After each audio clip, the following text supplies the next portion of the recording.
नमस्कार साथियों, आज हम लोग एक महत्वपूर्ण विषय पर चर्चा करने जा रहे हैं। बात महात्मा गांधी और डॉक्टर भीमराव अंबेडकर के बीच का जो मुद्दा था, सेपरेट इलेक्टोरल, जिसके कारण गांधी जी और अंबेडकर के बीच में एक समझौता हुई थी, पूना पैक्ट समझौता। और वो समझौता के लिए आज भी राजनीतिक तौर पर आरक्षण दिया जा रहा है। क्या वह लड़ाई अब समाप्त हो चुकी है या फिर वह लड़ाई अभी भी जारी है? वहाँ जिस तरह से समझौता हुआ, जिस तरह से उन्होंने प्राप्त किया सेपरेट इलेक्टोरल, जिसके कारण गांधी जी को आमरण अनशन करना पड़ा, उस पे आज हम लोग चर्चा करेंगे। हमारे साथ इंजीनियर हरिकेश्वर राम है और साथ ही साथ ये भी चर्चा करेंगे कि आखिर अब तक उनकी लड़ाई कहाँ तक पहुँची। तो सर, पहला सवाल आपसे ये है कि जिस तरह सेपरेट इलेक्टोरल जो अंग्रेजों से डॉक्टर भीमराव अंबेडकर ने प्राप्त किया और गांधी जी ने उसको समाप्त किया, तो इस पे आपका क्या विचार है? देखिए, सेपरेट इलेक्टोरल डॉक्टर अंबेडकर ने प्राप्त किया इस आधार पर कि जिस तरह से अल्पसंख्यकों को, मुस्लिमों को, सिखों को, ईसाइयों को सेपरेट इलेक्टोरल मिला। द सेपरेट इलेक्टोरल मतलब मिलने का मतलब पृथक निर्वाचक मंडल, मतलब उनका वोटर लिस्ट अलग होगा और अपने वोट के द्वारा अपने प्रतिनिधियों का चुनाव करेंगे। तो डॉक्टर अंबेडकर ने उसी आधार पर कहा कि हम भी तो हिंदू नहीं हैं, हम भी अल्पसंख्यक हैं, हिंदू वर्ग के लोग हमको भी हिंदू मानता नहीं है, तो हमें भी पृथक निर्वाचक मंडल चाहिए। तो इसी पर गांधी का विरोध था। गांधी जी का ये कहना था कि आप हिंदू के ही अंग हैं, आप हिंदू से अलग नहीं हैं, हम आपको हिंदू से अलग नहीं मानते हैं, इसीलिए पृथक निर्वाचक मंडल जो है आपको नहीं दिया जा सकता।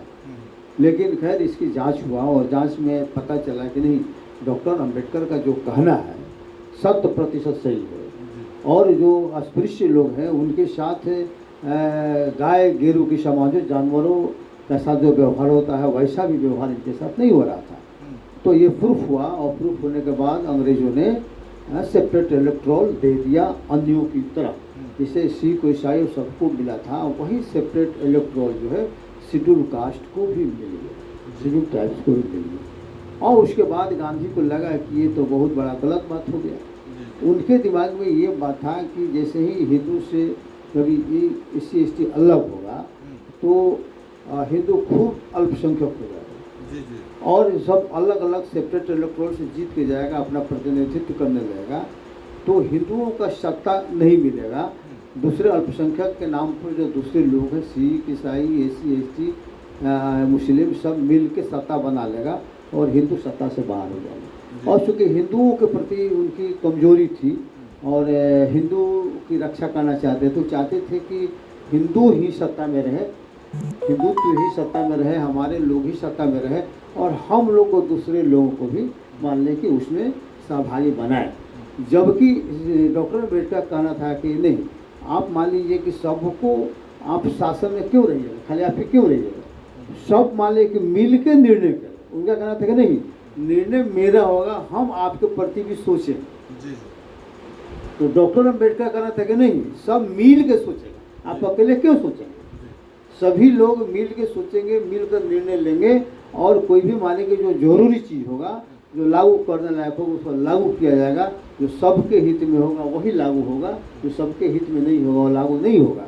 लेकिन डॉक्टर अंबेडकर अंततः उनको झुकना पड़ा और गांधी के ने उनको झुका दिया और सेपरेट इलेक्टोरल के महत्व को ख़त्म करा दिया और उन्होंने रिजर्वेशन का अलग तरह का परिभाषित कर दिया। ज्वाइंट इलेक्टोरल से जो है ना वो चुनाव मालिक होने लगा SC ST का भी। नतीजा आज क्या निकला कि जो कि शेड्यूल कास्ट के जो प्रतिनिधि हैं सेपरेट इलेक्टोरल से जीत के नहीं जाते हैं, अपने वोट के बल पर नहीं जीत के जाते हैं, शेड्यूल कास्ट के प्रतिनिधि के रूप में नहीं जाते हैं, वो सभी के प्रतिनिधि के रूप में जाते हैं। तो आज स्थिति क्या हो रही है कि सत्ता उन्हीं लोग के हाथ में जो पहले जिनके हाथों में हुआ करती थी और ये सिर्फ प्रतिनिधि के नाम पर नाम मात्र के लिए जाते हैं और समाज को कुछ कर नहीं पाते हैं, इसलिए कि इनका चुनाव जो है सभी लोग मिल के करते हैं और खासकर वे लोग मिल करते हैं जो गैर शेड्यूल कास्ट होते हैं, गैर शेड्यूल ट्राइब्स होते हैं, वही उनको जिताकर भेजते हैं।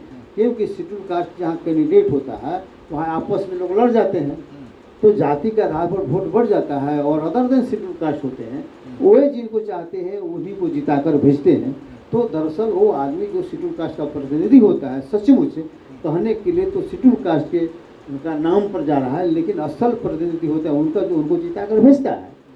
तो इस तरह से मान लीजिए हो गया कि वहाँ पर प्रतिनिधित्व के नाम पर आप जाएंगे, लेकिन प्रतिनिधित्व आप समाज के नहीं करेंगे, समाज के बारे में नहीं बोलेंगे, ठीक है।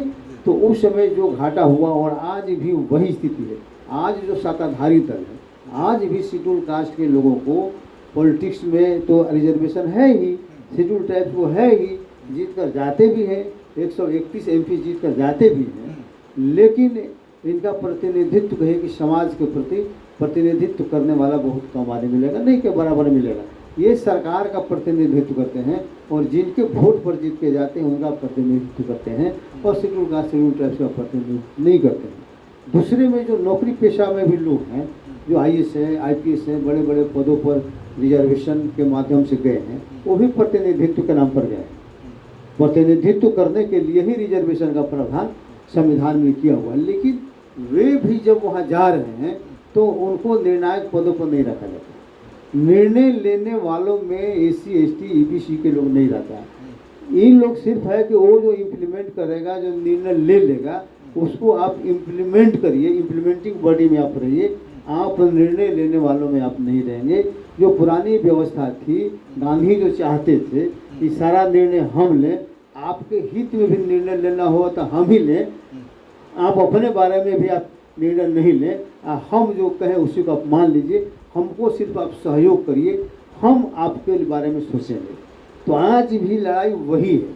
आज भी देखिएगा कि निर्णायक पदों पर अब पार्टियों के बारे में सोचिए कि जो पार्टियां जो अपने आप को दलितों की हितैषी करती हैं, कहती है कि हम मान लीजिए हितैषी हैं, लेकिन वो चाहती है कि आप नेतृत्व में नहीं आए, नेतृत्व में नहीं रहे, प्रतिनिधित्व आपका नहीं रहे, डिसीजन मेकिंग में आप नहीं रहे, आप हमको सहयोग करिए।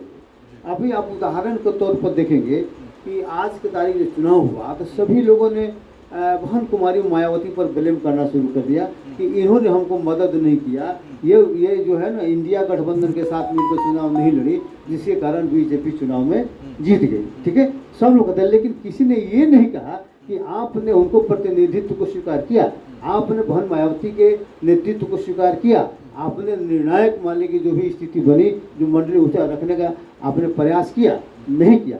वे चाहते थे कि बहन मायावती सिर्फ हमको सपोर्ट करें और उनके बल पर हम सत्ता में आ जाएं, उनको हम सहभागी नहीं बनाएं। तो ये एक छोटा सा उदाहरण। नौकरी में भी आप देखेंगे कि बड़े बड़े पद पर लोग हैं, लेकिन आपको निर्णायक पदों पर नहीं रखा जाएगा। निर्णायक पदों पर वही लोग रहेंगे जो सरकार के नुमाइंदगी करेंगे और जो भी निर्णय करेगा नीचे खाली उसको लागू आप वो करिए, उनके सहायक बन के रहिए। आप मान लीजिए कि समझिए उनके सहभागी बनकर आप नहीं रहिए। सहायक और सहभागी में दोनों अंतर है। बराबरी पर आपका कभी दर्जा प्रतिनिधित्व में आपको नहीं देंगे। यही लड़ाई आज भी है। सर, दूसरा सवाल आपसे ये है कि जिस तरह से अंबेडकर की विचारधारा थी और गांधी जी की विचारधारा थी, आज जो राजनीतिक का जो स्तर है, जिस तरह से दलित प्रतिनिधित्व नहीं कर पा रहे हैं, ये लड़ाई कब तक जारी रहेगी? कब उनको प्रतिनिधित्व करने का मौका मिलेगा और कैसे मिलेगा? हमारे दर्शकों को जरूर बताएं सर। आज भी वही लड़ाई चल रही है जो महात्मा गांधी और डॉक्टर बीच का जो लड़ाई था, आज भी लड़ाई बदस्तूर जारी है। लेकिन दुर्भाग्य है कि उस समय भी हमारे लोगों ने नहीं समझा। जो डॉक्टर अम्बेडकर ने अपने कलम के बदौलत सारा सुविधा तो दिला दिया, सारा अधिकार तो दिला दिया, लेकिन उस समय हमारे लोगों ने नहीं समझा और आज भी हमारे लोग नहीं समझ रहे हैं।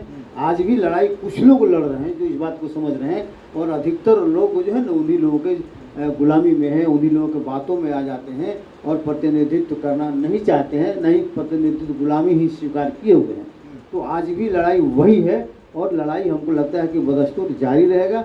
ये लड़ाई तब तक जारी रहेगा जब तक सहभागी नहीं बनाया जाएगा SC ST EBC को, OBC को सत्ता प्रशासन शासन प्रशासन में सहभागी बनाया जाएगा, निर्णायक मंडली में रखा जाएगा, निर्णायक पदों पर इनका भी अस्तित्व रहेगा और निर्णय लेने में सहभागी बनेंगे।